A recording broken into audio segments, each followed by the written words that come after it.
மழை நின்று 3 நாட்கள் ஆகியும் வலசரவாக்கம் பகுதியில் மழைநீர் குளம் போல் தேங்கி நிற்கும் காட்சிகளை பார்த்து வருகிறோம். கூடுதல் விவரங்களை செய்தியாளர் சக்திவேல் வழங்க கேட்கலாம். வணக்கம் சக்திவேல், இந்த மழைநீரை எடுக்குவதற்கு எந்த நடவடிக்கையும் எடுக்கவில்லையா? கூடுதல் விவரங்கள் என்ன?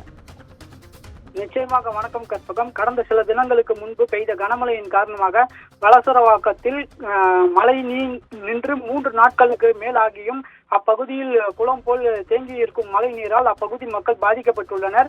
சென்னை வலசரவாக்கம், சின்னப்போரூர், அண்ணா நகர் பிரதான சாலையில் மழைநீர் வெள்ளம் போல் தேங்கி நின்றதால் வாகன ஓட்டிகள் அதில் செல்ல முடியாமல் கடுமையான சிரமத்தை சந்தித்து வருகின்றனர். அப்பகுதி நீரில் மக்களும் செல்ல முடியாத நிலை ஏற்பட்டுள்ளது.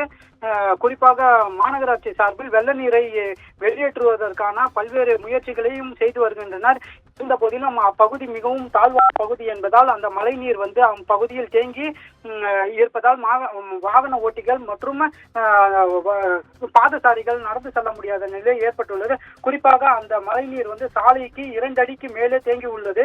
இதனால் அந்த வழியாக செல்லக்கூடிய வாகனங்கள் அந்த மழை நீரில் ஊர்ந்து செல்லக்கூடிய காட்சிகளை நம்மால் முழுமையாக பார்க்க முடிகிறது. கற்பகம்,